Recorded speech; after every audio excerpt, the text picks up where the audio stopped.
Hey everybody. Good evening. Good evening everyone. Oh, I am so excited. I am so excited to have our special guest to come back with us again. Attorney Patrick. Here he is. Hey. Hi, Sylvia. Hello, everyone out there. How are you? I'm doing great. How are you doing? All right, not too bad. Enjoying a Saturday. Nice quiet day at home. Oh, and I heard you doing an appeals, right? I Ugh. am been writing all day, pounding away at the keyboard, but this has been on my mind, and I am ready to rock and roll and talk about R. Kelly and what is next. Looks like a We're whole lot ready going because on. you taught us a lot the last time you was here. So I'm gonna just move out the way and let you roll and then later on we'll ask you the questions. Okay. Sure. All Okay. right. Here we go. So, what we've got going on is a whole bunch of things going on all at once. Right now, there are two motions that are currently pending before the court. One is called a Rule 29 motion, the other one is called a Rule 33 motion. A Rule 29 motion is really like a renewed motion that a lawyer makes after a verdict. And that is really to preserve the argument for an appeal and also to try to get a charge or two or more dismissed. But basically, what you're arguing is the same thing the lawyer says during the trial, which is the evidence that the government presented was insufficient to prove this charge, that charge, or whatever charge, or any combination of the charges that were submitted to the jury and that they've returned a verdict on. And if you think of proving a criminal case sort of like following a recipe, we know that, for example, take an easy one everybody knows, chocolate chip cookies, right? You have to have eggs, you have to have sugar, you have to have flour, you need butter, or you can some substitute for butter, you need eggs, and of course you need chocolate, right? Well, if you leave out the chocolate, you don't have a chocolate chip cookie. You've just got something else. If you forget the baking soda, what do you have? You have a mess. If you forget the flour, you just have burnt sugar. Same thing with a criminal case. If you don't prove the elements of the charges, if you don't present legally sufficient elements, you don't have a crime. You might have something morally wrong that somebody has done, but it does not constitute a crime. So during the trial, what a lawyer will typically do is once the government has presented their entire case and said, we rest, we have no more evidence to present this court, the defense lawyer will stand up and say, Judge, they haven't baked chocolate chip cookies. They forgot the sugar. They forgot the chocolate. They forgot the butter. They forgot whatever. And we don't have a crime here. At the end of a trial, if a jury comes back and the judge says denied, of course, which usually happens most of the time, the jury comes back with a verdict on those charges. The lawyer will typically file a Rule 29 motion, which is a renewed motion for what they call a judgment of acquittal, which is nothing more than the same thing I've said at trial. They didn't bake you a cake, Judge. They baked you a pile of nothing. Also, what another motion that's currently pending is the Rule 33 motion. The Rule 33 motion under the Federal Rules of Criminal Procedure is sort of a motion for a new trial and to set aside the verdict by basically what you're saying is this jury got it wrong. This verdict was against the weight of the evidence, the credible evidence here does not support this verdict. This jury put too much emphasis on something that really had no business being in this trial. So in this case, I just unfortunately, like many, or dare I say, most federal criminal prosecutions, the government always loves to introduce this extra evidence of what they call uncharged conduct. Basically, stuff that you're not charged with, but stuff that tends to make you look bad. And basically, what the United States government likes to do is engage in a game of character assassination. And they think, rightfully so, that making you look like the worst possible wretch of a human being in front of that jury will make that jury hate you and make it a lot easier to convict you, which is exactly what usually happens. So, one of the ways to challenge that, in addition to arguing against that before trial and at trial, is to follow up with a Rule 33 motion after trial. Now, those two motions that I just talked to you about, those are primarily, like I said, to try and get the win. Usually doesn't happen after a trial. Judges really don't like to set aside jury verdicts. They don't do that lightly. They do that relatively rarely. But more importantly, that is to make sure that you preserve those arguments that you want to make for an appeal.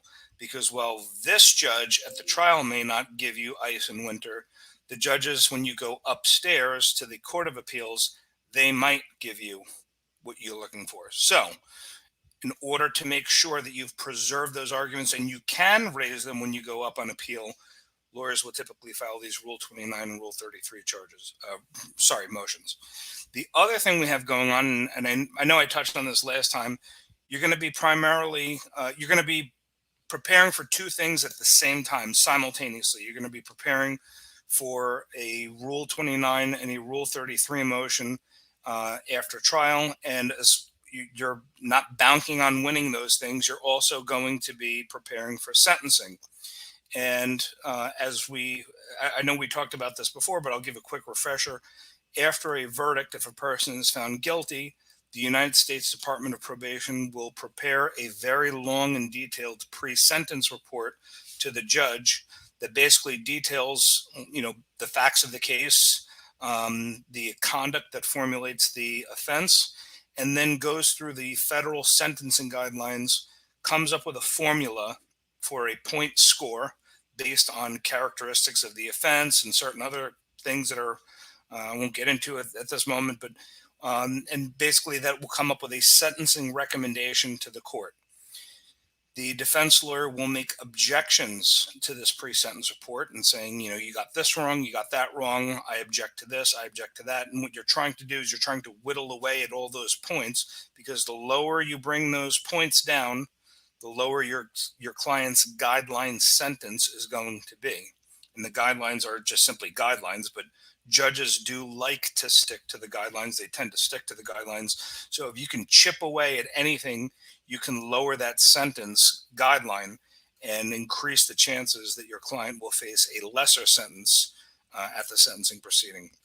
Now, I did notice something very interesting in one of these motions, and I'm looking at this now. One of the arguments that has been raised in one of these post-verdict motions is ineffective assistance of counsel. Basically, what that means is that the lawyers did not do their job under the United States Constitution when they represented Mr. Kelly at trial. And there's two basic arguments here. One is that the trial attorneys failed to essentially charge or discharge, some jurors who had watched the documentary series Surviving R. Kelly and were familiar with the allegations before they came into the courtroom. So therefore, the argument goes, and I tend to believe this, that if people have heard all this negative stuff and they come to court and they're supposed to judge that person, they haven't heard any evidence, but they've heard all this negative stuff. How can you expect them to be fair and impartial? And there was another argument there, which is a lot more interesting to me, that one of his attorneys at trial had a conflict of interest because they represented both Mr. Kelly and one of the government's star witnesses against Mr. Kelly at the same time, which of course is an unquestionable conflict of interest. And that taints the entire defense team by that one lawyer representing that witness at the same time. That is very, very interesting argument there. And I'd like to see where that goes. So that's basically where the case is at the moment. Fire away with your questions. You muted. Thank you so much for the breakdown. I have a couple of questions because I'm not going to keep you too long because I know your time is like tight right now. But That's okay. I'm here for you.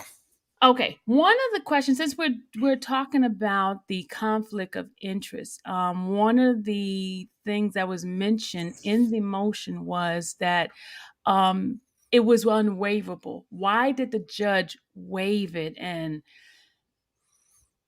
why did she allow it when it was something that she shouldn't have waived? Okay, this is something I happen to know a lot about because I've actually dealt with this. Okay. And the unwaivable conflict of interest that exists in the United States Court of Appeals for the Second Circuit has been around for over 20 years.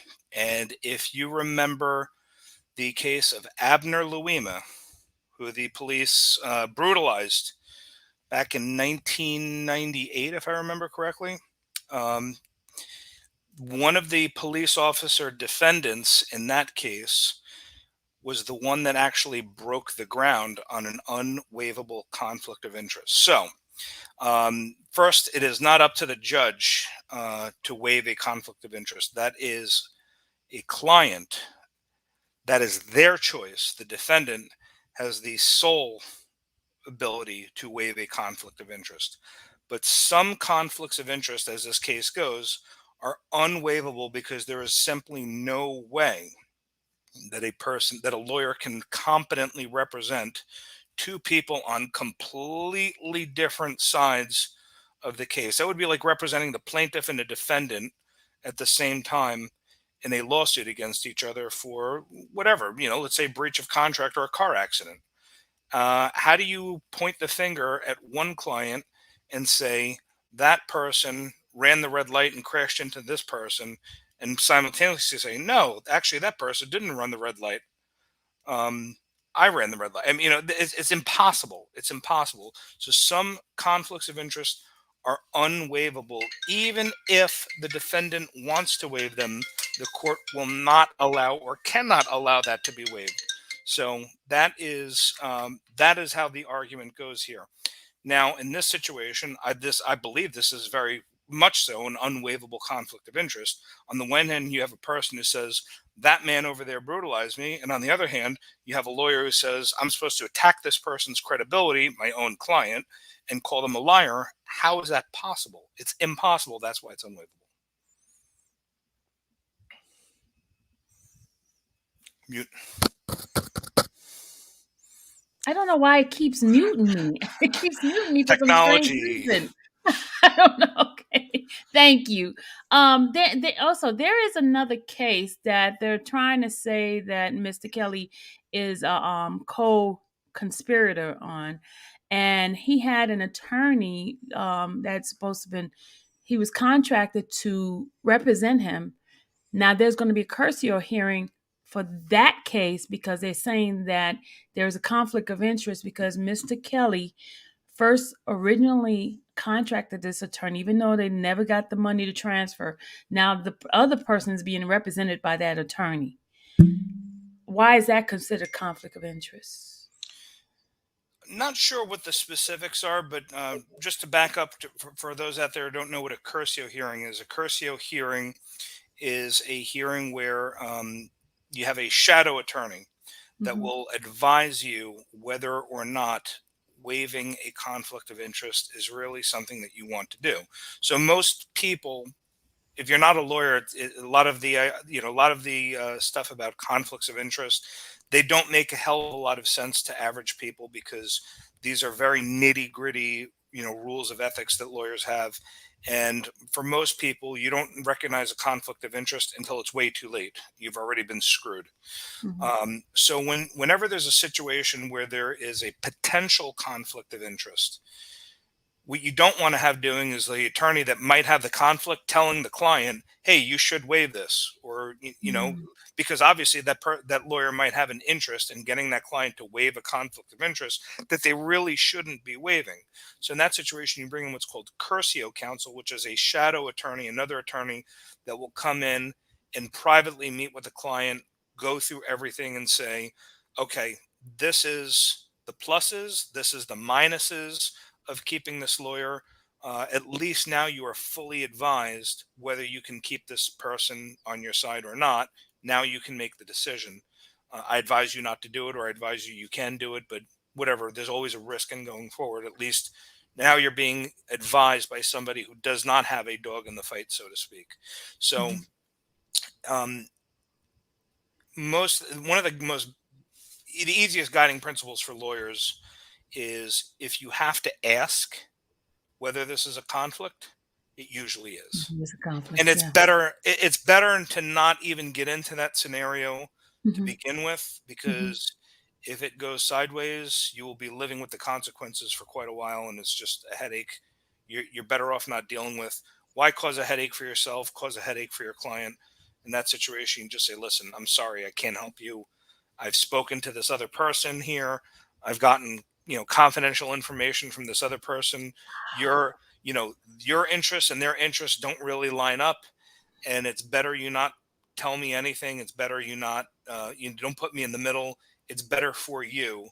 It's not better for me because I don't earn the fee, but it's better Mm, for you to go to another lawyer. And mm. most lawyers have been in that scenario. Sometimes you have to turn down employment because there is a potential conflict, and you don't want to put yourself in the middle of a fight between two potential clients because you're the one who always loses. Oh, wow. Okay. All right. Thank you for that one. That was pretty good in answering. All right, I'm trying to get all the questions in. Um, let's see. All right. Now the question I have now is in regarding to what's going on in the court system. I don't know if you're aware of the judges that are being scrutinized, and I know Clarence Thomas is one of the judge that's because of some sort of conflict of interest is going on with his wife and things like that. And I know a lot of appellate court judges are being looked at because I think it was like about a 30 something judges. Do Mhm. you think that may affect Robert's case if there's a Probably not. Most of that stuff, when we hear about stuff in the news about, this judge, that judge, it's usually just politics. If there really is a significant issue with a judge hearing a particular case, Mhm, and unless we're talking about the Supreme Court, which is only nine of them, but in the United States Court of Appeals for the Second Circuit, there are many judges there. I think there's 27 currently. I can't remember. The number fluctuates. mhm, Um, but you're only assigned a panel of three. So the chances of finding, let's say there's 27 judges in the Court of Appeals, the chances of finding three that have nothing to do with this case, have nothing to do with anybody in this case, is relatively high. The chances of all 27 being compromised in some fashion is pretty low. Because these people are coming from all different walks of life, all different parts of the country, all different areas of practice.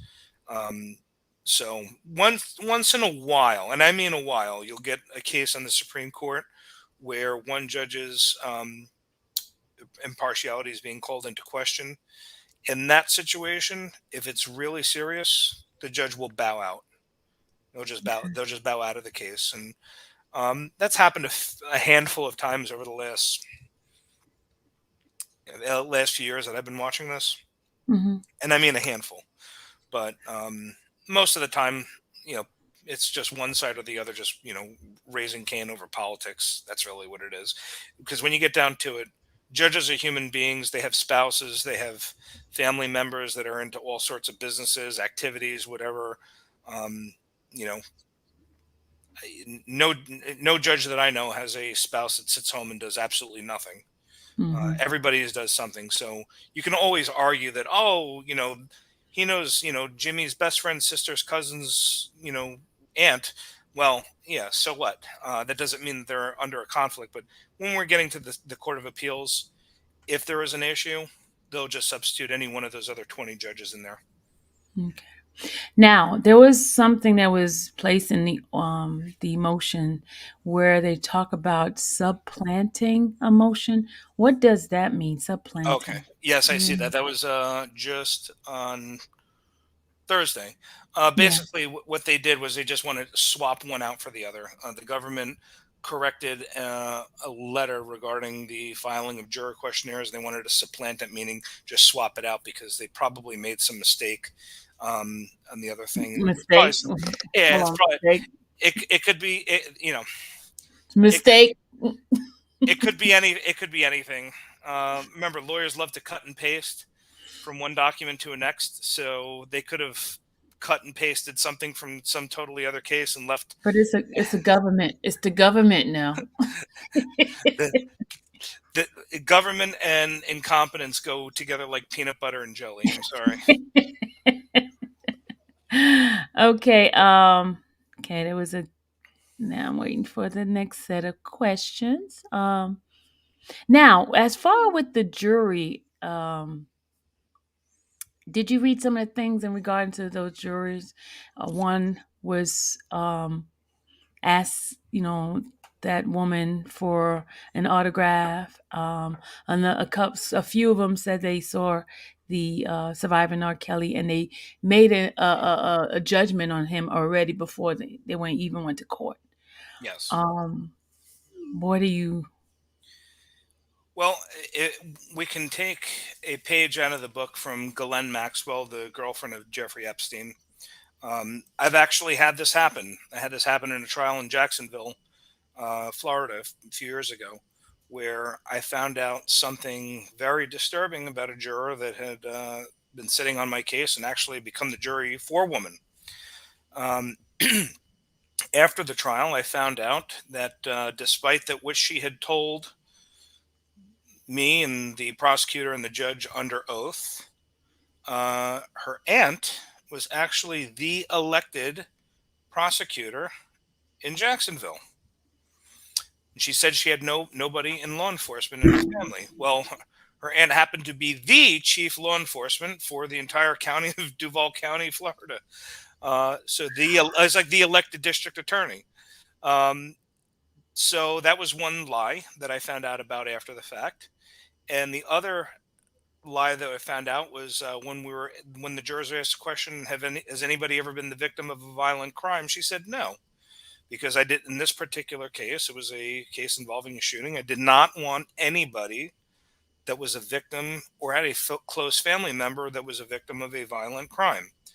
Well, I come to find out that she was the victim of violent crime. Her boyfriend had thrown her down the stairs and put a knife to her neck and broken into her house, and she said raped her. And she had put this all in sworn affidavits and court papers when she went to get a domestic violence injunction against him. And I literally found all of this out the day after the verdict because one of the other jurors called me on the phone and felt, I guess he had a case of terrible, overwhelming guilt, and called me on the phone in my office, tracked me down, and said, "I think you should know this woman persuaded all of us to find your client guilty. We were going to find him not guilty, but and then she started saying that my aunt is the prosecutor here, so on and so forth." And I said, "You got to be kidding me, man." Well, in that situation, we had a hearing. The woman came to court. She actually lied again.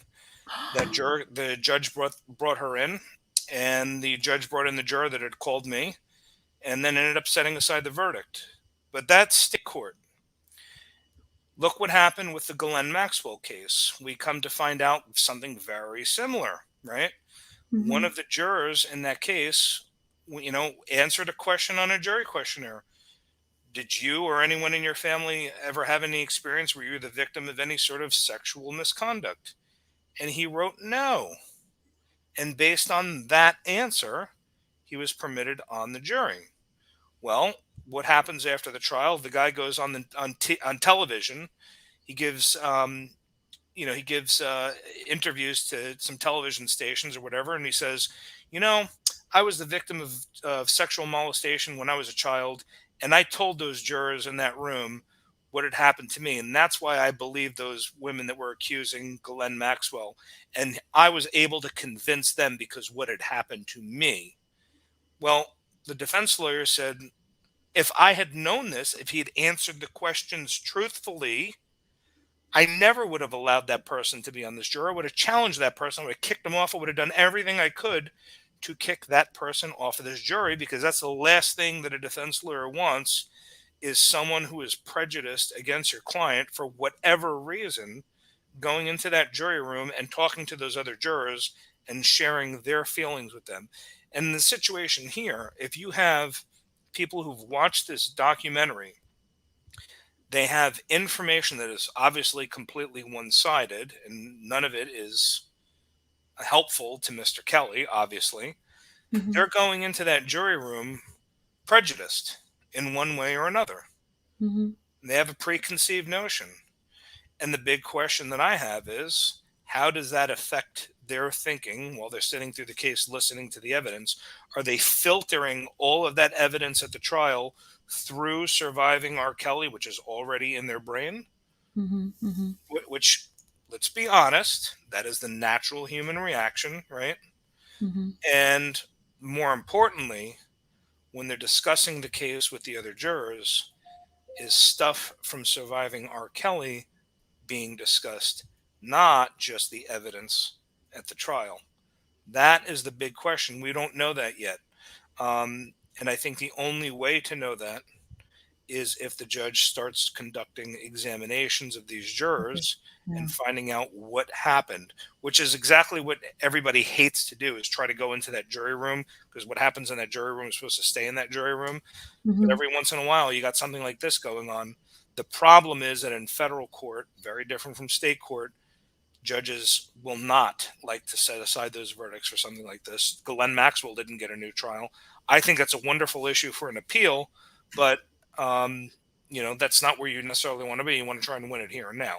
But I guess time will tell if the judge orders an examination. I think they should at least order a hearing and start bringing these people in and questioning them as to what occurred. What was Okay, with the judge asking what she's asking for, you notice how she asking for the questionnaires and things like that. All the ones that was put on the case and right? those that was questioned. Is that a form of her starting the investigation, or what is that? Yes, that's like the first step in the screening process, because the Hmm. first thing that the judge is going to do is going to look at those questions on those questionnaires and Hmm. compare them to the answers that the jurors gave in court, which we know are under oath. Hmm. Hmm. So remember, before the jurors fill out the forms and then they come into court and they give answers to Yeah, they do, right? questions, Yeah, yeah, they're all under oath. yeah. Uh, Yeah. I don't know what's in those forms, those juror questionnaires, but if it is like anything like any of the 50 other cases that I've ever, jury trials that I've had in my career, every single one of those cases, the jurors have always been asked in one form or another, and sometimes multiple times, before you came to court today, have you heard anything about Mm-hmm. this case from Mm-hmm. anyone? Mm-hmm. And most of the time, the answer is no, because most cases don't gather media attention. Mm-hmm. But in a case where there's a lot of media attention, I can bet you, I'd be willing to bet my life on it, that that question was asked probably multiple times in multiple different ways. Mm-hmm. So the first step in the screening process is to determine, what these people said in response to these questions, and if they lied or concealed it. If they Oh. did, if they concealed something, then that opens up a whole, it's like peeling back the layer of an onion, right? Okay. Mm-hmm. Well, Mm-hmm. now why did you lie to the court? Mm-hmm. Why did you Mm-hmm. not say that? With the Glenn Maxwell case, the judge resolved that by saying, "Oh, he just went through the questionnaire very quickly, like he said. He wasn't really paying attention." Well, I call BS on that, but whatever. But in a case like this, But they did say in this case, some of them did say they watch it, and they did have their own um, prejudice against him in regard to the case. so then the question becomes, and it's very simple for the Why did defense they let him lawyer: on? what the hell were you thinking? Inoffensive counsel, ineffective counsel, which Right? is what they've been saying before. Okay. Yeah. I think you'd be very hard pressed to find any lawyer worth their weight in salt that would allow somebody like that on the. You want a blank slate. It was about four of them, and then one even asked, what's her name for an autograph. Wonderful. Well, it's going to be an interesting hearing. I can tell you that. Okay. Okay. Whew. Okay, I'm waiting for my question to come on in because someone's texting me these questions for you. Okay, the next one is, please reiterate how they calculate the sentencing. Oh, it's very, very, very complicated. Best way I can describe it is a point system. Um, so let's say you're convicted of X. Mm-hmm. Um, there's a value chart that says a person convicted of X equals, let's just say, 20. Okay, so Mm-hmm. that's Mm-hmm. that's a number, 20.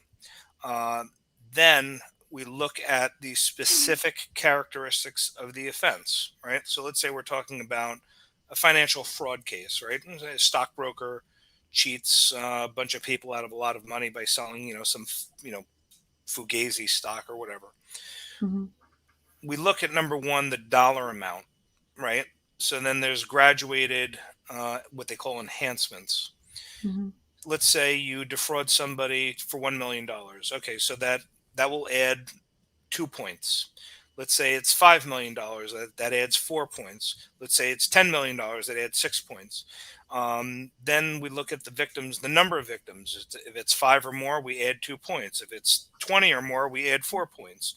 Then we look at the victims themselves. Let's say they're elderly people, or people that are, living on a fixed income, or people on, some sort of disability. People who are a little bit more vulnerable. Well, if you pick on vulnerable people, you're going to get points added. Um, let's say this is a very complicated scheme, and you're the ringleader. You're managing other people. Well, as the kingpin, you're going to get, let's say 4 additional points added. So that 20 could turn into a 30 very quickly. Is there a way Mm-hmm. for me to share my screen, because I can actually kind of? Yeah, yeah, you can share it. All right. So basically, what I'm going to do is I'm going to bring up the sentencing guidelines on the screen, Okay. um, so that you can see exactly how those points translate into a guideline sentence. So bear with me just a moment. Okay. And you don't see my screen yet, right? No, I don't. Okay. Good. I have to figure out how to do this. Sorry. It should be at the bottom where it says share. Share. Okay. All right. Share screen. Okay. I'm gonna move myself out the way. All right. Sorry. Okay. There we go. All right. Now you can see it. Are you able to see the guidelines manual here? Yes, I am. Okay, good. Sorry, couldn't hear you for a second. Okay, so this is what the manual is itself, and this is the online version. You can see here, Chapter 2, Offense Conduct, Chapter 3, Adjustments, right? Chapter 4, Criminal History and Livelihood. So a person who has a, criminal history, longer criminal history, your sentencing is going to be worse than somebody who's in the same exact boat that doesn't have the same kind of criminal history. And basically what you do is you come to this, when you get that final number, you'll get to the sentencing table, and that will translate into an actual sentence, right? So do that. Let me see if I can make this bigger. There we go. Is that better? Yeah. Okay. Move this on over. Okay. So the offense level is on that left-hand column here. That's where you figure out, where do I stand, right? I was convicted of X crime. I have +2 for this, +2 for that. I arrive at, let's say, a level 26. And if you go up here, oops, sorry, you'll see the criminal history category. And then those are separate points, right? A conviction for this type, a prior conviction for this equals 1 point or 2 points or no points or whatever. If it's 10 years old or more, that it's, might be worth nothing.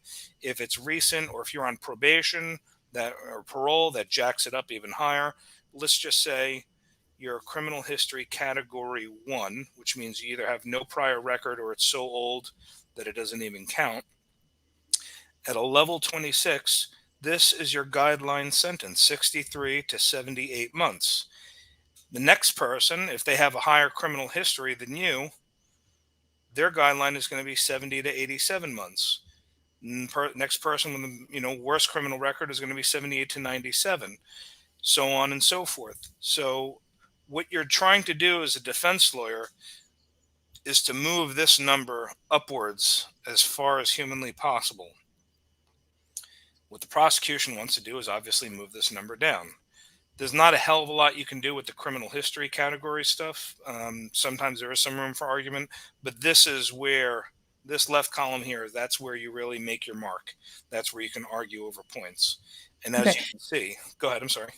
No, question I was going to ask, because one of the things that Jennifer did put in was that the criminal record that because Mr. Kelly doesn't have a criminal record at all, right? Right, But they right. try to say there was a tabloid um, where there was some sort of domestic violence or something like that, but it was no record in the courts of any kind of um, uh, jail term or anything like that. So they're just pulling stuff all out the butthole, I guess. Of course. Well, um, yeah, that's what the government does. But it has to be a conviction. There has to be a sentence. It's not Thank just you. an arrest.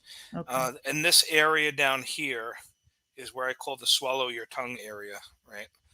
Because as you can see, the numbers are extremely high. We're talking 30 years to life for a lot of these things over here. Even a person with no record can be facing these kinds of ridiculous guideline sentences. So, um, and bring myself back.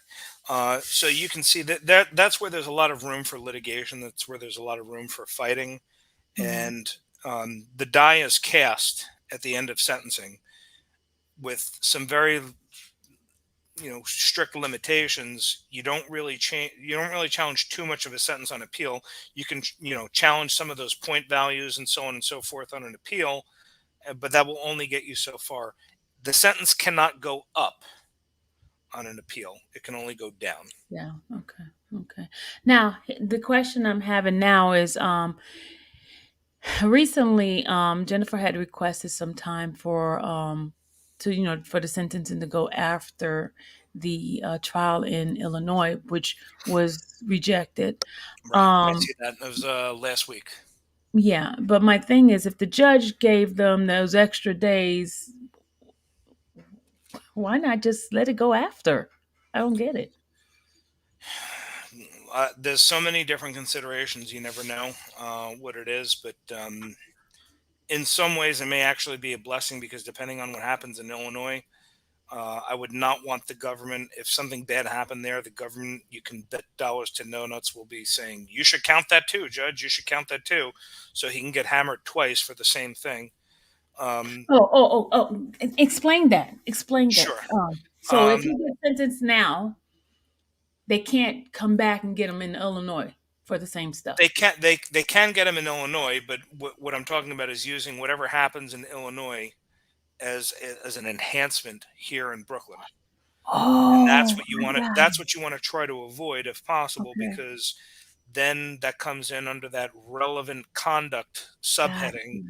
and they can say, look, he was convicted of another thing and you should consider that in this case too. Okay. Okay. And Okay. um, he doesn't get sentenced for that, but that gets calculated into the sentence for this, if that makes sense. Got you. Got. Okay. I got it. Got it. Got So, it. and who knows what the other reasons are? Sometimes judges just don't want to continue anything.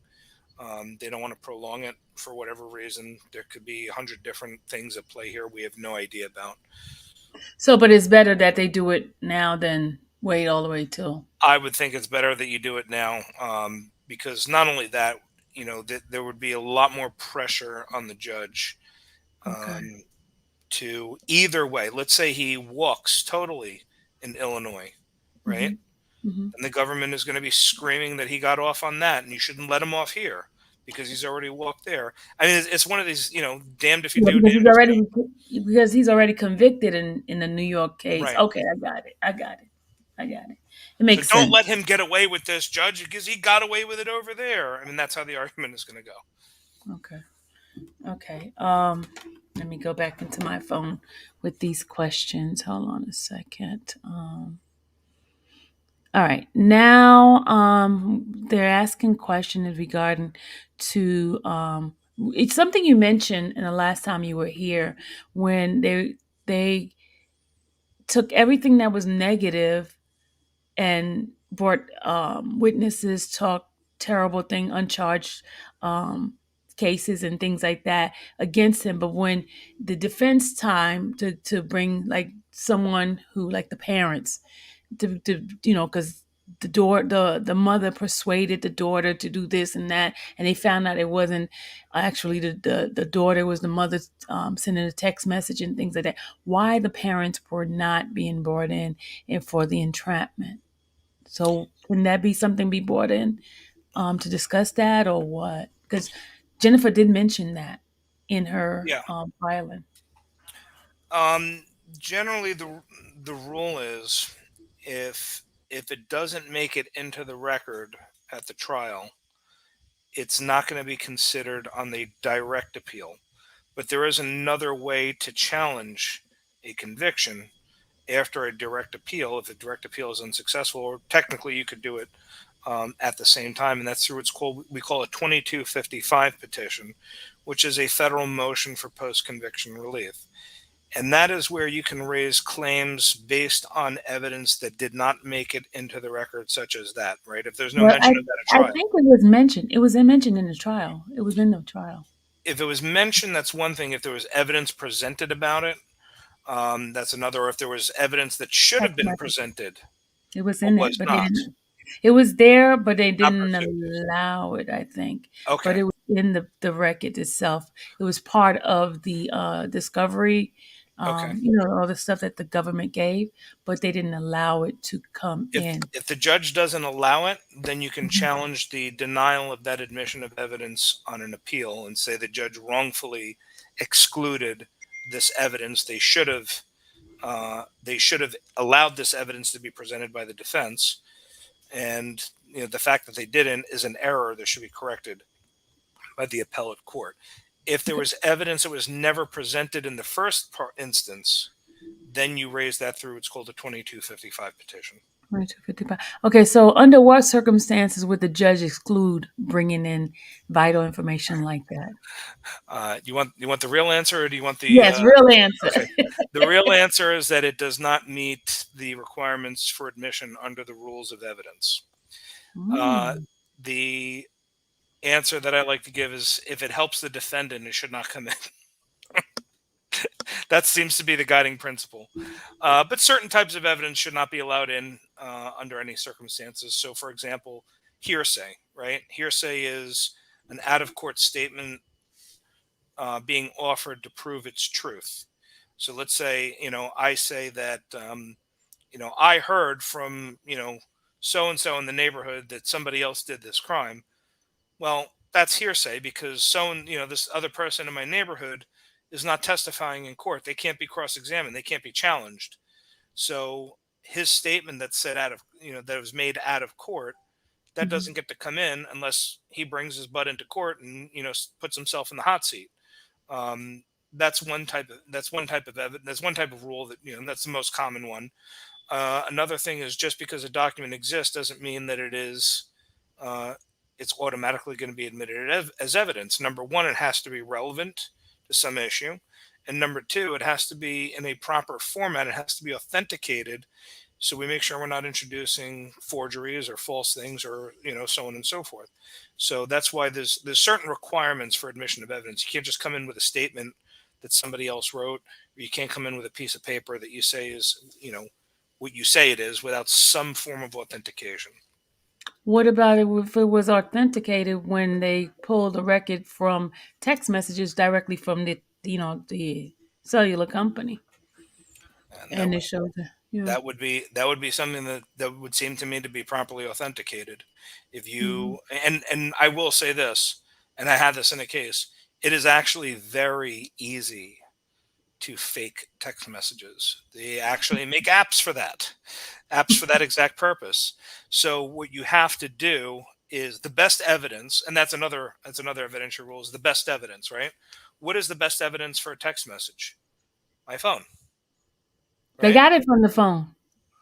Okay, but there's a difference between printing it out from a screenshot, right? If I fake a text message, I take a screenshot and I send it to you, and now the screenshot comes into evidence. This is the best evidence, the phone itself, because now I can see if it's through a real messaging app or if it's through one of those phony apps, right? Not Mhm. only that, this is still not just the best evidence, because if I'm sending text messages through my iPhone, there should be a corresponding record through my cell phone carrier. Hmm. Now, they may or may not have the actual text messages themselves, But but they there have the will record. be a record at Hmm. this time on this date. This number sent this number a text. Well, that's what the government had. That's proper authentication. Okay. So then, if it's properly authenticated, it should be admitted. If it wasn't admitted, if it was excluded wrongfully, then that's an issue that you raise on appeal. But it wasn't for the it was not going to help the government's going to help the defense. So what? They leave it out. Goes back to my other, my cynical answer, which is if it helps the defendant, um, then keep it out. All I know right. it sounds crazy. We have to laugh because otherwise we'd cry. Yeah, definitely. Hold on a second. I'm waiting for her to bring me the next one. Sure. Okay.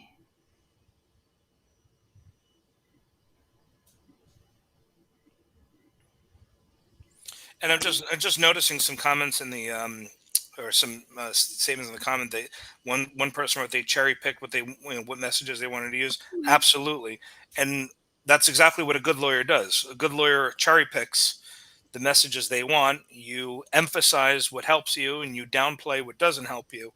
It is up to the lawyer on the other side to expose you and say, no, no, no, no, no, that's not it. You didn't show them everything, right?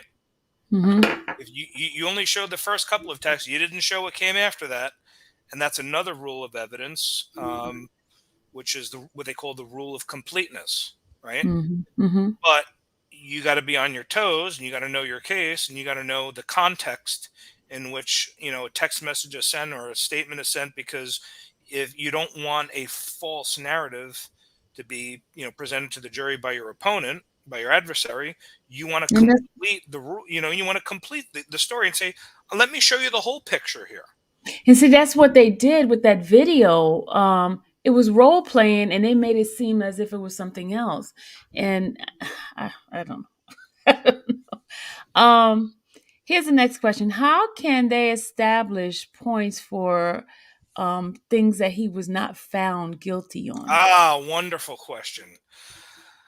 Oh, okay. So this is one of the biggest aggravations that defense lawyers face all the time, and this is how perverted the law is when it comes to this. This is under that relevant conduct subheading that I was talking about. You can face additional enhancements under the federal sentencing guidelines for stuff you were never even charged with, let alone convicted of. And wait, it gets better. This has happened to me too. Let's say you go to trial on 4 counts. Jury finds you not guilty on 2, but guilty on the other 2. Right? Not guilty, acquitted. You think that's the end of the story. No. Even then, the government and the Department of Probation and the court can say those acquitted counts are relevant conduct, and we can use that to enhance your sentence. Even though the jury said not guilty, they can still use it. That is how upside down the law is. But that's not fair. Totally unfair. Write your congressman. Wow. Okay, here's another question on that tone. Uh Mitigation. It was stated that Mr. Kelly is a great candidate of the mitigation expert, right?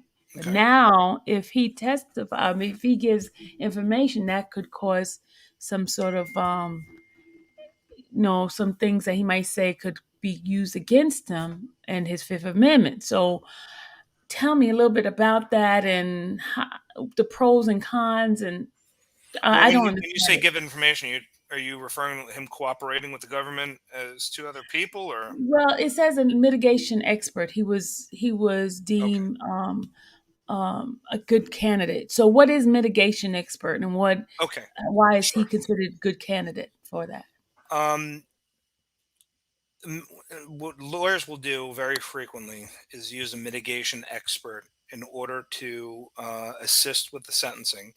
And what mitigating evidence is very simply very it's evidence that makes you more human. It's evidence that makes you more sympathetic. It's something that paints you in a better picture or tends to explain conduct or anything that would soften a judge's heart when it comes to sentencing for a particular person. So let's say a person who's been convicted made this one mistake in their life, but other than that, they volunteered at their local church, they worked at the soup kitchen every weekend, they were in the church choir, they gave a lot of money to charity. They just made one error, right? All of that stuff about their charitable contributions or volunteer work, that's all mitigation. That's all stuff that a judge would consider to soften their heart when it comes to sentencing. A mitigation expert typically is going to be a forensic psychologist or a forensic social worker or a forensic psychiatrist, somebody that can marshal a lot of evidence, look at a person's entire profile as a human being, and knows how to humanize them and paint them in the best possible light for the judge. One of the things I like to do is use a forensic psychologist to, basically evaluate my client. And if they come out, which the way most people come out, which, this is a one off kind of thing, and other than that, they've led an exemplary lifestyle. And the psychological testing data shows that they are very, very unlikely to reoffend in the future, and they present no danger to society. That's something I want to present to a judge because that makes a judge a little bit more likely to go easy on them. Um, so that's the type of stuff that you look to present at sentencing, because now it's not just about what happened in the case, it's about who you are as a person on top of that. And the judge is supposed to consider a number of different factors under the law when considering a sentence. They call them the 3553 factors after United States 18 United States Code Section 3553. So lawyers can get very creative when it comes to sentencing, how to paint their client in the best possible light. And the hope is that you can get this judge to go easy on them.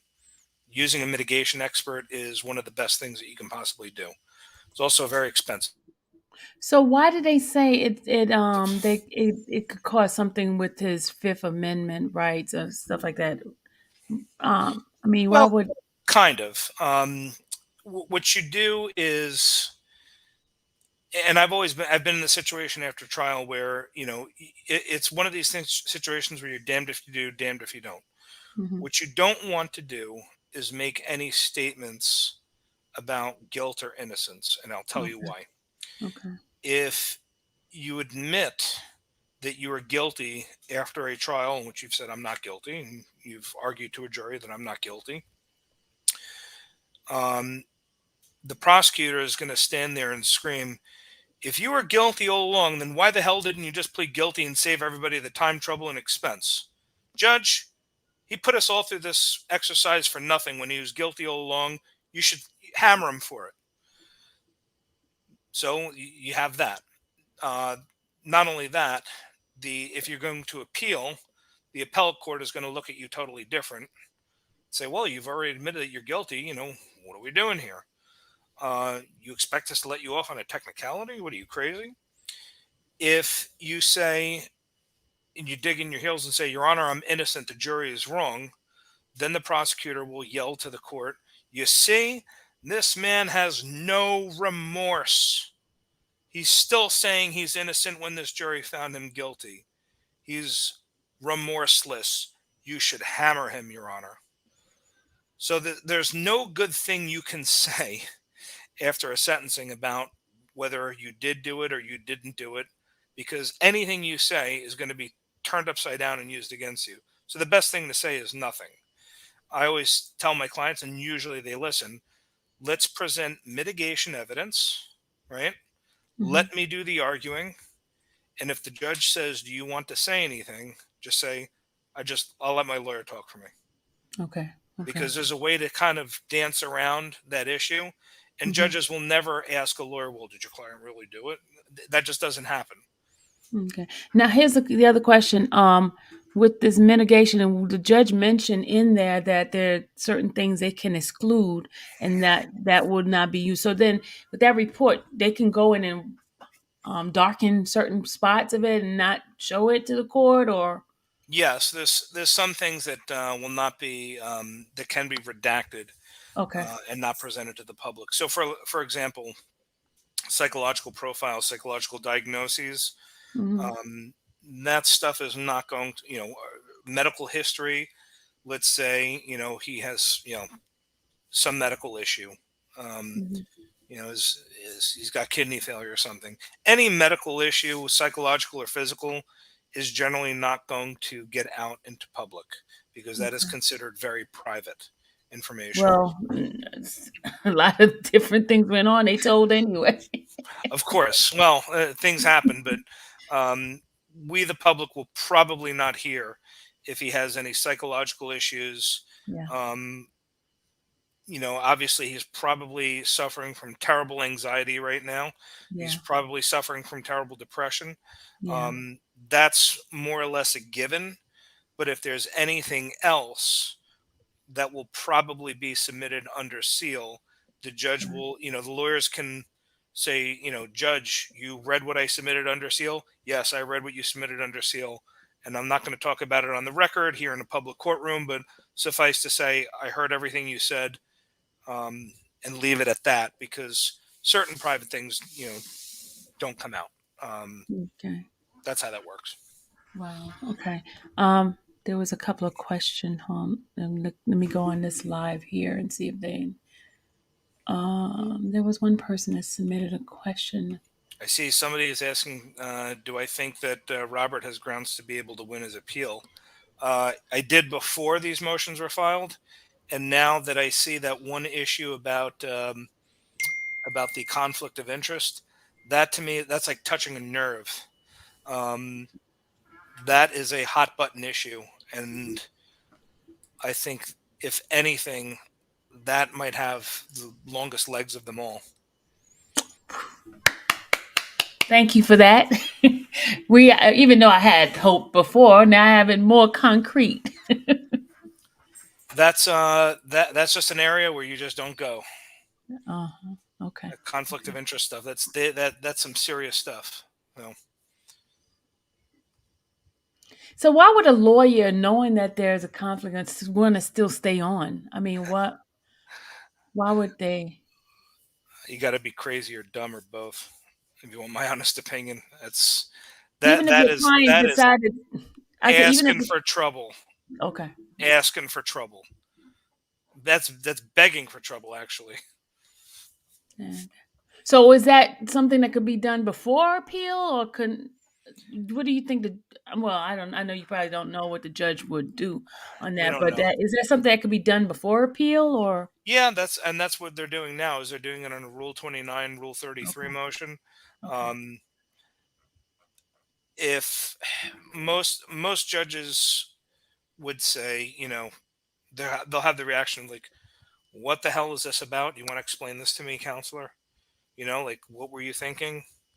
Um, But even though she did the okay to make it waivable, so maybe the judge didn't know the full extent. I don't know what the judge knew. If there's something that if there's something the judge did not know about and that was kept from the court, hmm there's hmm going to be hell to pay. You can guarantee that. But Uh, most of the time, the judge know everything is just what they present to the judge, right? it's usually just what's presented, Okay. but there's a requirement that you don't hold stuff back from the judge that's relevant. Like you can't just tell half the truth. Oh, okay. If you do that, you are going to invite a very negative response. Um, that's also begging for trouble. So if you're going to tell a judge something, you better damn well be completely open and Okay. honest Okay. and err on the side of caution and just over disclosing. Because if you hold some very important little tidbit back and the judge makes a decision on that and finds out later, because this always comes out at one point or another, you're going to be in a world of trouble. Well, they're not on there now, so what happens? Because Oh, it doesn't matter if you're not on there now. All the judge has to do is say, "You come here, lawyer, lawyer, get your butt in here to court," and okay, you're going. okay. So that means with because she mentioned the other councils in there as well. Okay, okay, all right. Mhm.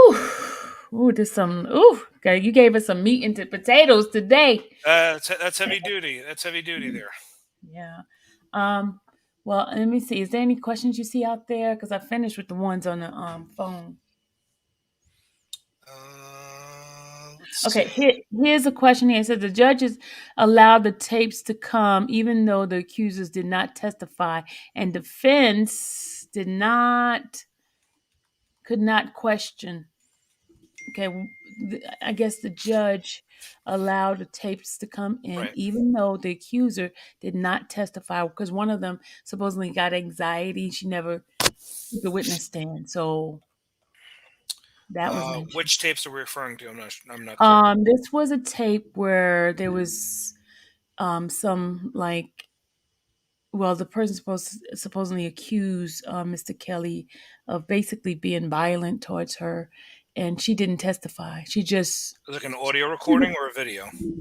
It was a video, but the point is she came to testify, but she got anxiety and she didn't testify, but they still allowed the tape to come in. Okay. Um, it can come in if there's no objection from the defense lawyer.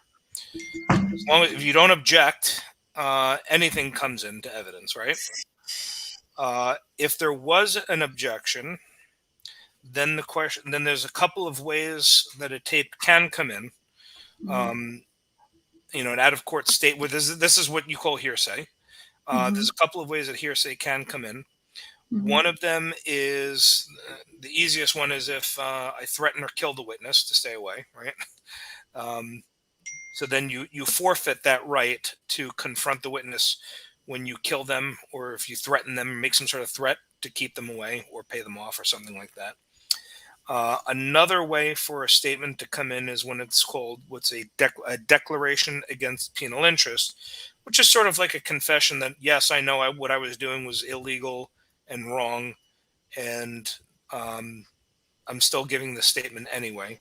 Um, I don't know if this particular tape met either one of those requirements, but the easiest way to get something into evidence like that is to get a consent from the other side, and So the other sometimes side must have consent. maybe I don't know if Okay. they allowed it in over an objection, then that would be a good issue for an appeal. Okay. Okay. Okay. Boy, Patrick, you are the bomb. You just answering some great questions here. Okay, hold on a second. My phone. Hold Sure. on. Look, someone sends you a virtual hug. Oh, thank you. Could always use another hug. Okay. Okay. Can an accuser testify two different state? Is that double jeopardy? Okay, because what's happening? There's one individual that is in the New York case. She's also in the Chicago federal case as well as Chicago state case for the same charges. So Right. how is that Okay. possible? Number one, what we learned from Los Angeles in 1992 Hmm. is there is no such thing as double jeopardy when you're talking about the federal government and the state government. They can both charge you for the same thing, and you can be convicted in both or acquitted in one and convicted of the other, and it doesn't matter. And that was actually just within the last couple of years, the Supreme Court reaffirmed that. But Wow. double jeopardy does not apply from one government to the next.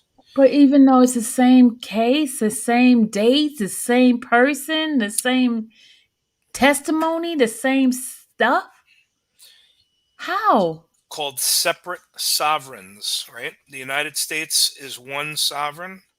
The state of Illinois is a different sovereign. No, but it's federal and federal. Okay, right. Well, all right. Federal Illinois, federal New York. Right, So right. So what I was just saying about the state. Now, the question is when from one federal district to another, mhm. if let's say an act took place in New York with one accuser, and the same accuser, another act took place within Illinois. It never happened in New York. It only happened in Illinois. They put the Illinois case in there, but it's already. You get what I'm saying? Yes. Nothing happened to her in New York. Okay. All of it's That's always been that's in just one Illinois. way. Now the other way is, let's say that the accuser is saying I was raped. Okay. Hmm. Hmm. And the rape charge occurs in Illinois. Hmm. But let's say he's charged in federal court in Illinois with a federal sexual assault. But in New York, he's not charged with federal sexual assault. He's charged with a different offense, which is enterprise corruption, right? RICO, that sort of thing. And rape itself is not what you call a substantive offense.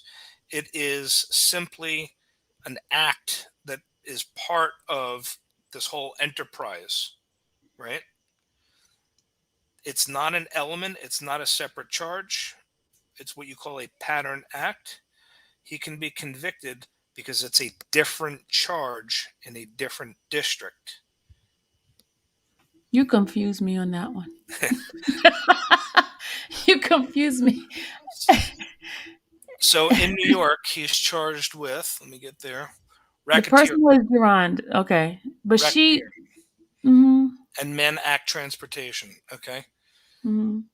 I don't know what he's charged with in Illinois, but if it's something that occurs on a different date, there's one way to charge it, and Same. there's one way you can charge it elsewhere. And the other thing is, if you cannot be charged with the same crime, It's the same crime.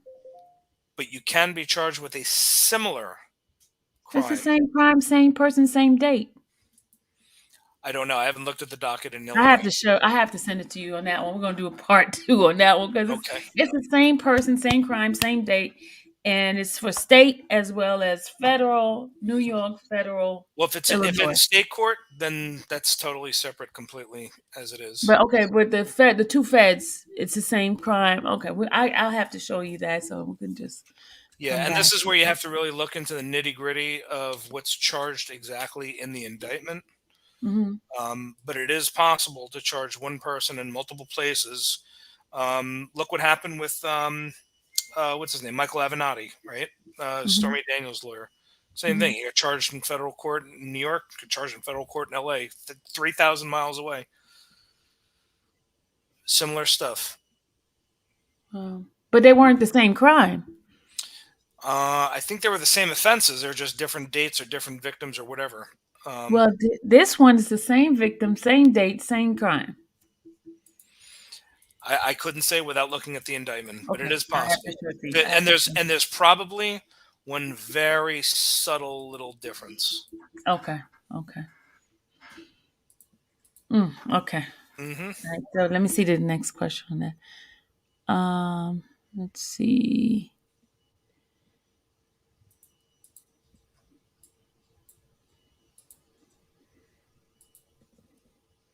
Okay. Federal judges being impeached. What is impeachable for offenses? High crimes and misdemeanors. And additionally, for judges, it's a violation of the federal canons of judicial conduct, which is if you violate the judge's rules of ethics. Let's say Hmm. you sit on a case where you have a complete conflict of interest. You're hearing a lawsuit where one of the companies that's a litigant, you own a lot of stock in that. um, Hmm. that could be impeachable. Hmm. Um, there's only been a couple of federal judges that have been impeached in the history of the United States, so it doesn't happen all that often. I always say being a federal judge is like the closest thing to being a god on earth. Wow. Wow. Yeah. Okay. Next question. What can we do as citizens to change some of these unlawful practices of Ah, great question. Pressure your elected officials to change the laws to try and make them a little bit more fair. yeah. Because do not expect that judges will do the right thing for you out of the goodness of their heart. The real change has to come legislatively. And that is how you'll get any sort of reform. Mm-hmm. because that locks the judges in. That gives them like little to no discretion. Mm-hmm. But that is Congress is in your elected officials and the local level. That's the only way to really get any sort of real reform. Okay. Well, this is going to be my last question, unless you see something in the chat. But my last question here for you is, hold on, where's my phone? It just closed up on me. It says, how can they give a life sentence off only circumstantial evidence? The sentence is not tied to the type of evidence. The sentence is tied to simply the conviction. The And conviction. if you are convicted on circumstantial evidence, you face the same punishment as somebody who's not convicted on circumstantial evidence. It's a relatively simple formula. This crime is punishable by this. Um, Now, I would hope that a lawyer would argue as part of the mitigating circumstances at sentencing that the proof was less than convincing if there was only circumstantial evidence. Um, and as that's one reason why the judge should go easy. Mhm. Um, but yes, it is a very, and that I've used that kind of argument before where I've said no one came to court and pointed to this person and said he did this horrible thing to me. When there's less of a victim impact type statement, Mhm. um, it's probably easier for a judge to go easy. But if there's someone coming in making an impact statement, boo hoo hooing and saying he ruined my life, he destroyed me in all these different ways, this is what this person did to me, then judges take that into account. What about those people who claim that, but then they're having award ceremony and having all this wonderful time and writing books and just Yeah, there's that. and then the other question, there was someone's question in here that I wanted to ask you. In regard to racketeering. Here's the question right here. Okay. Ask about the government not providing their case of racketeering or the Mann Act to do the fact that Mr. Kelly thought she was 18 and her mother bought her. That's a lot. That's a couple of questions right there. So it's not one. Yeah. Well, if I understand it correctly, racketeering, they're looking at the sufficiency of racketeering. That is one of the things that Ms. Bonjean was challenging, is that there was insufficient evidence of racketeering to satisfy the requirements of the law. Mhm. As far as the Mann Act stuff goes, this is one of those crimes, or at least this one of the elements of this crime has been removed by law. And what the element is what they call the mens rea. Every crime has two basic components to it: a mens rea and an actus reus. Mens rea means guilty mind, and Mhm. the actus reus is the guilty act. So if I know that somebody, or I have reason to know that somebody is under the age of 18, they're obviously young, like a 12-year-old kid, right? Yeah, it's different. There's no way you're gonna confuse a 12-year-old with an 18-year-old. If Mhm. I know that's the case, and there's a crime that says knowingly has relations with a 12-year-old or an underage child, um, then the government has to prove that I knew. Mhm. When it comes to statutory rape, or selling alcohol to minors or cigarettes to minors, this is what we've called strict liability crimes, which means the government has, for whatever reason, has removed that knowing element. So if you're working in a convenience store and someone comes in and presents a really good fake ID and buys alcohol, the cops will still arrest you and can convict you even though you were tricked. What? This is called a strict liability crime. And statutory rape is one of those strict liability crimes. And this happened to one of my former associates, believe it or not. Kid who ended up becoming a lawyer, but when he was working for me, he was in law school. He had a conviction in his record because when he was in college, he met a girl in a bar, Mm-hmm. hung out with her, and they did the dirty. Mm-hmm.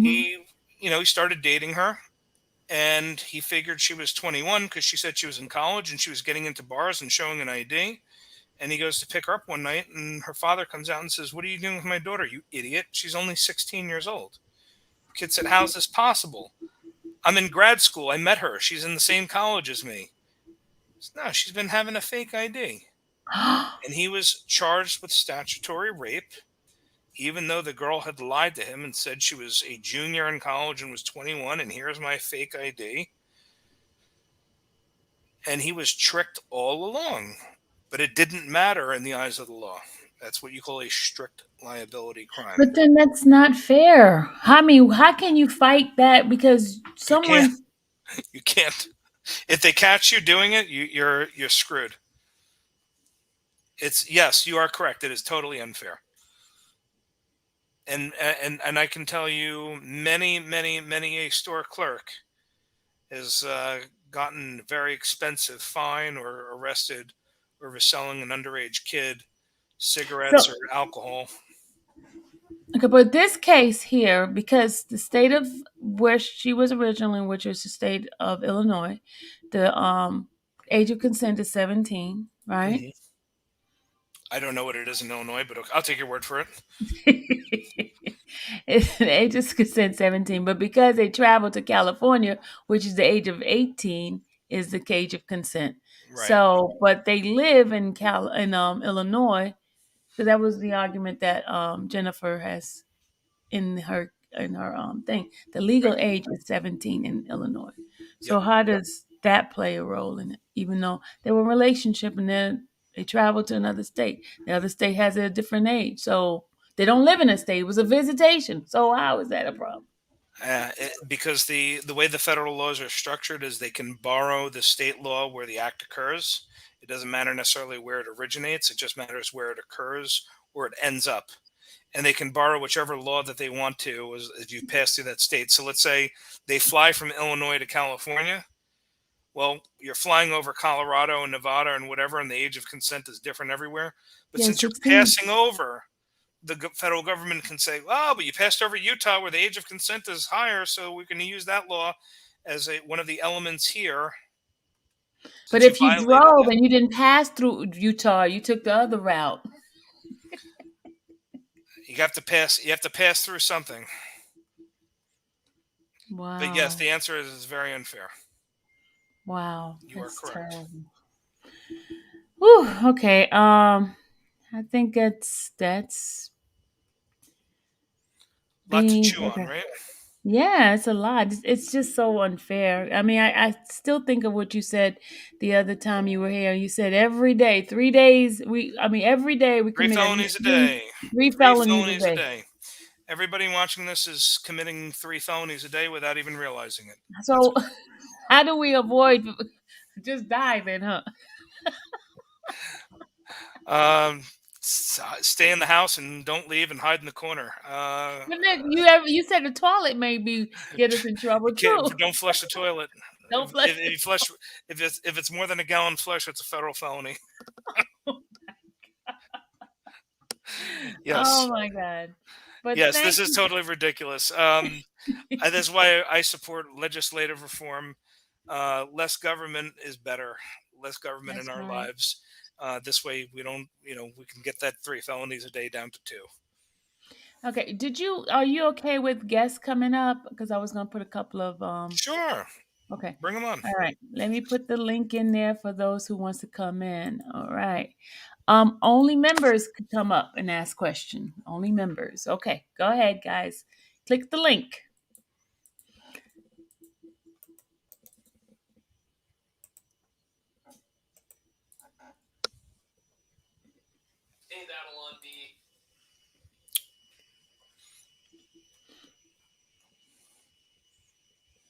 All right, which is as What do we we got? wait for them to come in. I think Henny Hen is trying to come in. Just hold on a Sure. second. All right, here she is. Hi, Henny. Welcome. Hi, how are you? Hi, I'm good. How you doing? good. Hi, Mr. Patrick. Hi, how are you?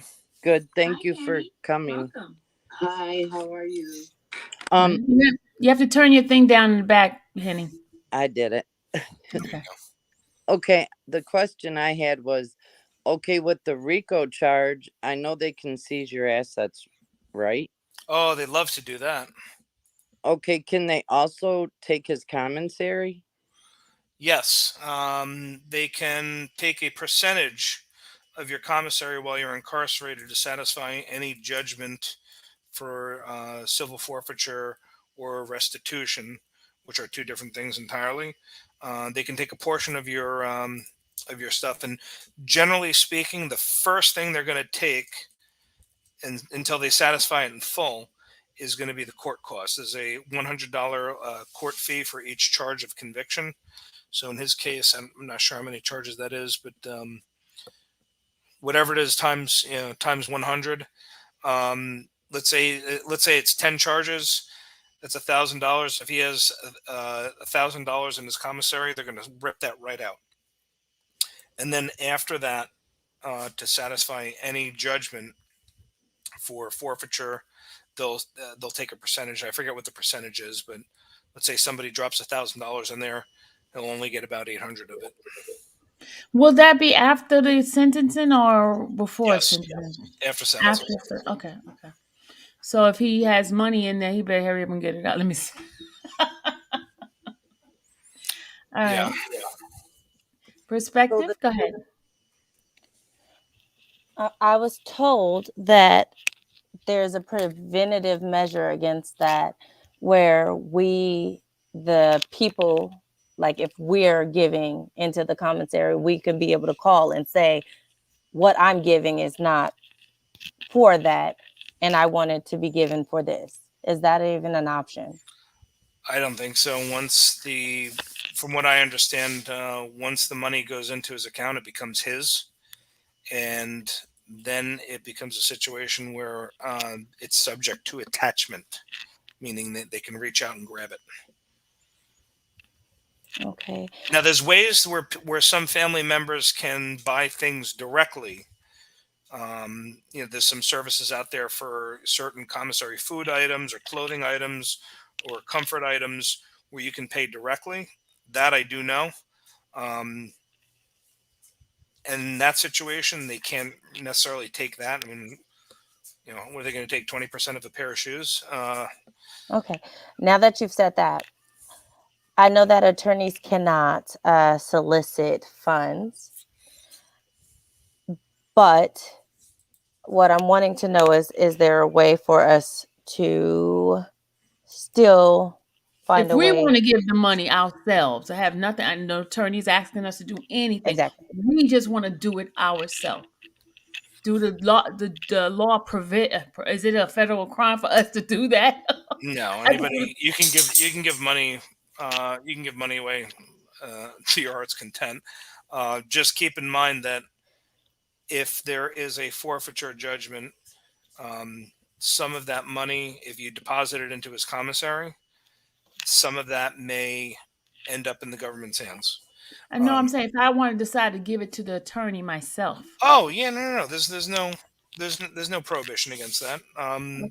That's actually there's no prohibition. There's nothing wrong with that. That's, matter of fact, how most people pay attorneys. It's usually family members and friends that pay the attorney while the person's incarcerated. So Okay. Okay. Thank you for that. We wanted to know that. Okay. But as long because it's not the attorney asking for anything, we just want to do it. So, okay.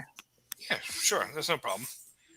Thank you for your time. You're my favorite professional thus far. Thank you. And we love you over here. But I'm gonna get the information on that other person's case, and so you can take a look at it and see whether or not it matches and What you have what's to do is a side by side comparison of the two indictments and Mhm. see exactly what they're charging and when. Okay. Okay. All right. But Patrick, again, thank you so much. I don't want to mess up your time because I don't want you to say no when I ask you to come back again. Oh, the other question. What I about don't his royalty? What about his royalty? Will they put a hold on his royalties, or what happens with Absolutely, that? that's an asset that's subject to attachment or seizure. Those royalties are assuming they go to him, because a lot of times, people with money like that will usually have a very elaborate system set up where the royalties will let's say go into trust or something like that, so that the money doesn't go to them directly to insulate them from this exact type of thing. Hmm. um, so it depends on where that money goes to, but um, I would expect the United States government to harass the living hell out of whatever scenario he has set up for his income. They're going to be trying to get to that, and there's probably going to be civil litigation Okay, against but that. what about, for example, he has his fiance, right? And he made a promise to her about taking care of her, right? Can they? It's just like having family. Your family should be taking care of that money that you have going to you. So they're supposed to be broke and in the streets. Are they expecting that to happen to your family? The United States government doesn't give a whit about anybody's family or their living arrangements. They care only about themselves and getting not just a pound of flesh from you, but also to completely impoverish you and take all the money for themselves. So um, they don't care about his fiance one bit. I know Mm, I know how horrible that sounds, but it's the God's honest truth. okay. Would you ever consider being on Kel's team? Sure. What? Okay, y'all, we gotta get the hire. We're gonna hire you. Can you give us a Look, we won't do this. We'll do it behind the scene. We can't okay? talk. We can't talk in the open here. Okay, we do this behind the scene. But thank you so much again, Patrick, for everything, for being candid and explaining, because we don't know anything. We're regular people, laymen, and um, thank you That's for what they opening up. want. They Yeah, want everybody to remain nice and ignorant and in the dark, so that they can.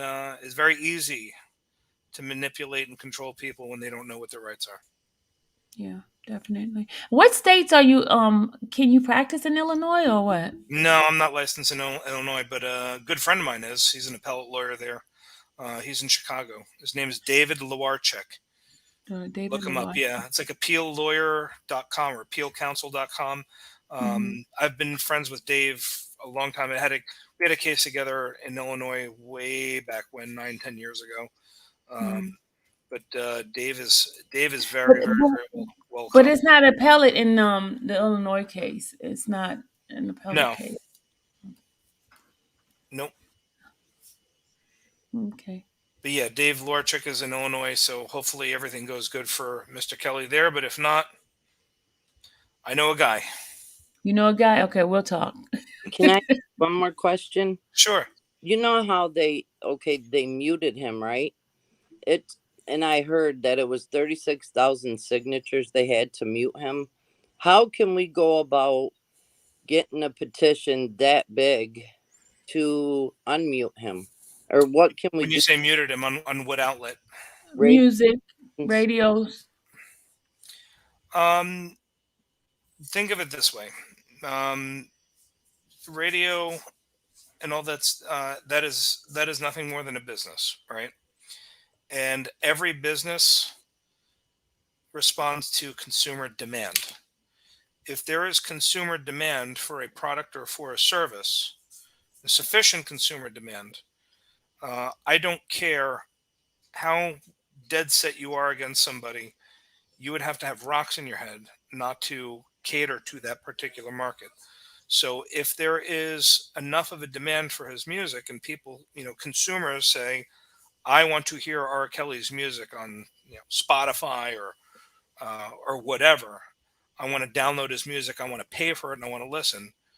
Um, they have one of two choices. They can either violate their duty to their shareholders and hurt and shoot themselves in the foot by not signing on to that revenue stream, or they can respond to the market and, put that music up there for people for consumption. Or the other thing is some enterprising person is going to come along and say, I'll buy the rights to that music. I'll make money on it. I don't care what they say he did. I see a market, I see a demand, and I'm going to fill that need. So the more people that you get that say, I want to download and buy this man's music, that's going to create a market condition for these outlets to respond to. Either that or you're going to get somebody else to come along and say, I'll do it. So So the petition, we've been doing petition on that. So is that a great move on that Sure. on our part? Okay. Sure. I mean, that'll show support, and that'll show the market conditions. and when Sylvia was asking everybody to call the radio stations and ask for his music to be played, if more of his supporters would do so, that would also help dramatically, correct? Right. Right. Okay. I mean, look what happened with the Joe Rogan thing with Spotify, right? I mean, Joe Rogan, that's a wonderful example. They wanted to cancel Joe Rogan because he had some controversial stuff, but Joe Rogan's bringing home the bacon. So Spotify decided to side with he who brings home the bacon rather than those other people that were just, aggravated him for whatever reason. They didn't like, what he was selling, or they didn't like his message. But, if you're bringing home the bacon, if there's money to be made, then, a smart business person is going to respond to that. Either that or some enterprising person like myself is going to come along and say, I see a gap here. I'm going to fill that gap, and I'm going to make some money doing it. Can I ask one more question? Sure. Okay, we've talked to news people, and they've been told if they report any positive on Kells that they're not going to get paid for it. How can they do that? It's a business just like any other. They can control the message that they get across, but again, that leaves a wonderful opportunity to some little media outlet to report information. And if there is a market for that consumption of that type of news, well, guess what? That person's going to make out. Yeah. Yeah. So how could we go about trying to get that out there besides on YouTube? I guess one of the best ways to do that is to build a grassroots type movement. And like you said, petitions are great. Get an online community out there, and the more support that you have, the more people sign up for this, the better. Okay. Oddly enough, his music is up. What was it, 500%? I'm You can't sure. hear you. I couldn't hear her too well. His music downloads was up 100%. Yeah. 500%. I believe it. I absolutely believe that. And well, it's just like And there's a it's been curiosity steady. there. I want to see what all the hubbub is about. Yeah, it's been steady above, average percent. So you would think that people would be willing to play his music, and yet everyone is not. If you create the market conditions, the market will respond. Yeah. I'm Yeah. a So we huge gotta believer in create the market. So we have to create the market condition. Yep. So do all the people in the chat hear that? Miss Sylvia was on the right path when she was asking everybody to call in to the radio stations and sign the petition. She's trying to get the word out there. He needs his supporters' help to do this. Not the back and forth drama. We need the support. Miss Sylvia needs the support. That's my advocate right there, Patrick. But anyway, thank you so much, Patrick. I do not want to hold your time. I will be getting in contact with you in regarding to the other stuff of course, the other cases. Okay. Information. Thank you for your time again, guys. Guys, say hi to Patrick for everything. Thank you again. I appreciate it. Bye, Thank Mr. you. Patrick. All right. Everyone have a great weekend. All right, win that appeal. I hope so. Thank you. All right, have a good one. Take care now. Okay, bye. You need our support in anything? Nope. Huh? I was gonna ask, do you need our support in anything? Sometimes we down for the cause. Right. That's right. Okay, guys. Thank you so much for your time, guys. I don't want to stay on here too long, but remember, subscribe and let's get things going, y'all. Let's get things going. We have the answers. We have the answers to the stuff that we need to take care of. And to make it clear, we're not trying to replace Bonjean. They were just asking the question, please, because folks are just everything we said that's wonderful. They'll use one little thing and make it something negative. You know that, right? Oh yeah, and I was just he can always use more attorneys on his team. That's all I was saying. That's right. That's right. Dream team. Dream team. Right. That's what he needs. That's right. Dream team. But guys, what do you think? How did you guys like it? I know I limited to membership. This will get my membership drive up, hopefully. I got one member for tonight. Thank you, Nakenya, for becoming a member. I appreciate you because we got a lot of things we got to get done around here. It's about us getting this job done. You guys ready for it? Perspective? Henny Hen, y'all ready for it? Yes, ma'am. Ready to get your hands dirty? Yes, ma'am. Amen. That's right. We've been getting our hands dirty. You already know. Like, we already know what the team do over here. Mod, stand up. Yeah, that's right. All right, guys. Thank you. But I have to go. It is 8:30. It's time for me to get off this live. Guys, have a wonderful day. Good night.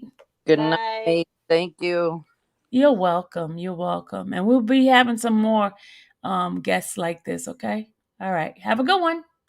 Share. Remember, share this interview. Bye.